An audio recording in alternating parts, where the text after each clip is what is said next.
Bonjour à tous et bienvenue pour ce deuxième épisode du mois de septembre. Alors, cet épisode est un peu spécial puisque, contrairement à ce que je fais d'habitude avec des actualités jurisprudentielles, cette fois-ci je vais m'appuyer sur un arrêt sur lequel j'ai eu l'occasion de m'appuyer dans le cadre d'un contentieux et de voir un petit peu l'articulation, l'argumentation juridique autour de cet arrêt qui n'est pas forcément un arrêt récent, mais ça me semble intéressant aussi d'avoir un peu un cas pratique concret de ce que je fais, de ce qu'un avocat peut faire en droit public en l'occurrence.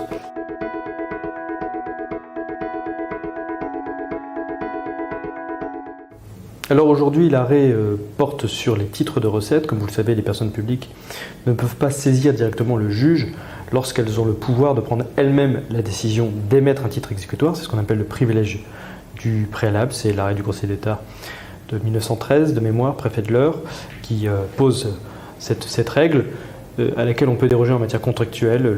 La personne publique a le choix de saisir directement le juge ou de passer par un titre de recette en matière contractuelle. Mais là, en l'occurrence, la personne publique que je représente avait fait le choix d'un titre de recette émis contre un débiteur, jusque-là tout va bien, et ce débiteur conteste ce titre devant le juge. Et il le conteste notamment, c'est un peu la tarte à la crème des contentieux contre les titres exécutoires, en indiquant que les bases de la liquidation ne sont pas suffisamment étayées.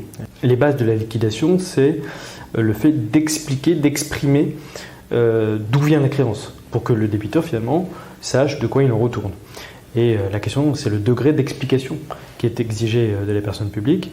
Et en l'occurrence, le requérant prétend que la personne publique devait exprimer le fondement juridique de la créance. Et je m'appuie donc sur un arrêt que voici de la Cour administrative d'appel de Nantes du 16 juillet 2021, dont les références ont été données normalement dans le jingle, et qui vient dire tout le contraire plutôt, puisque elle vient exprimer l'idée qu'aucune disposition ni aucun principe n'impose à l'auteur du titre de perception d'énoncer les considérations sur lesquelles s'est fondée l'autorité compétente.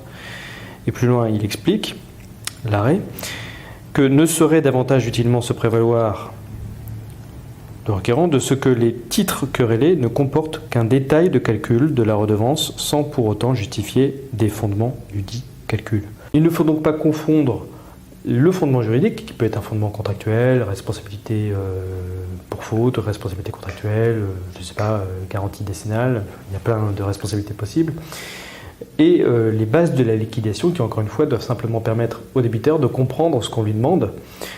Donc la facture éventuellement sur laquelle s'appuie la collectivité, et pourquoi pas le détail des montants, mais certainement pas le fondement juridique. Voilà pour cet épisode qui fait un petit point sur les titres exécutoires, avec un petit conseil que je donne aux personnes publiques. Quand vous avez des titres exécutoires qui sont sur un montant assez important, c'est à vous de juger ce qui est important, mais quand c'est relativement important, c'est quand même dommage de l'envoyer simplement en lettres simples et de permettre finalement au débiteur de contester le titre dans un délai supérieur au délai de droit commun qui est un délai de 2 mois. Je vous dis à la semaine prochaine pour un nouvel épisode. Merci de votre attention.